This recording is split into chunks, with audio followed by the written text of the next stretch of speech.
Bonjour, je m'appelle Nadejda Kutiepova. Je suis arrivée en France en juillet 2015 en étant persécutée en Russie pour mon activité de défenseur de droits de victimes nucléaires. Grâce à ma page de Facebook, je suis devenue une personne plus influente que j'étais avant.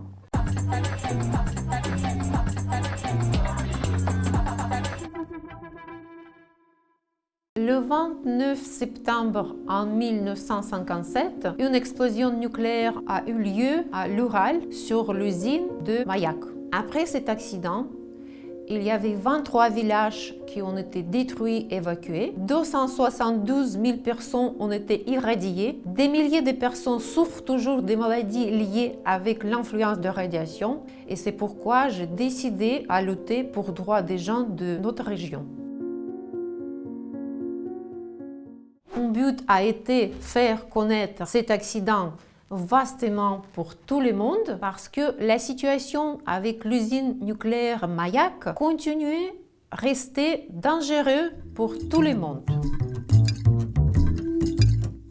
J'ai continué mon combat, je pose mes posts sur ma page de Facebook et je force l'autorité à réagir sur la situation grave qui toujours continuait. Petit à petit, mon page est devenue plus connue. Tout d'abord, c'est le monde russe qui m'a suivi, mais petit à petit, des journalistes étrangers sont tombés sur mon page et ils ont vérifié qu'est-ce que j'ai postulé sur mon page. Ils ont commencé à croire à l'information que j'ai donnée. C'est déjà 10 ans que je travaille par cette manière. J'ai transformé mon propre page personnelle en, on peut dire, mon média public.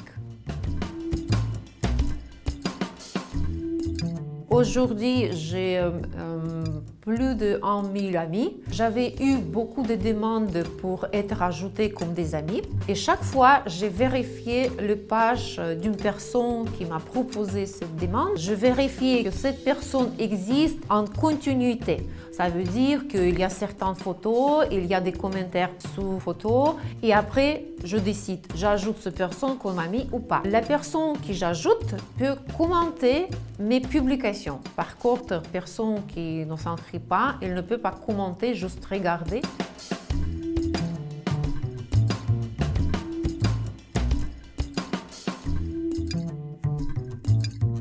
Je pensais toujours que je suis suivie juste des gens qui sont amicaux à propos de moi, mais à un moment, j'ai compris que mes opposants aussi me suivent pour me surveiller. Ils s'intéressent. Est-ce que je toujours continuer mon activité? Sur quoi je continue à travailler et quels résultats j'ai? D'abord, j'étais en colère parce que ça me semblait que c'est une violation de ma liberté m'exprimer.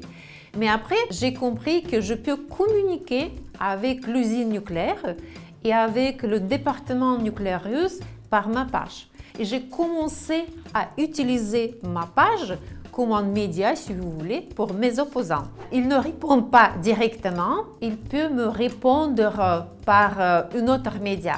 Par exemple, en 2017, une institution française scientifique a publié l'information de contamination des particules nucléaires qui s'appelle Ruthénium du sud de l'Europe. Et comme j'ai compris que cet accident avec une grande probabilité s'est produit sur notre usine, j'ai publié cette information sur mon site. Et des journalistes russes qui suivaient ma page m'ont contacté immédiatement et après j'ai donné une grande interview et j'ai demandé que Mayak nous montre le contrat pour produire cette substance nucléaire qui a fait ce rejet.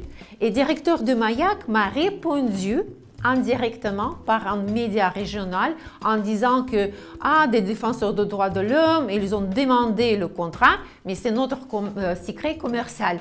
Et à partir de cela, j'ai compris que je suis là, physiquement, mais virtuellement, je suis là-bas.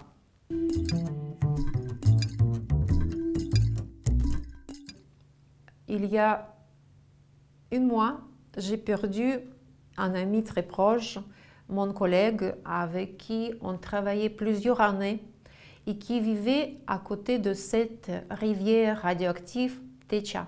On l'appelait gardien de rivière nucléaire.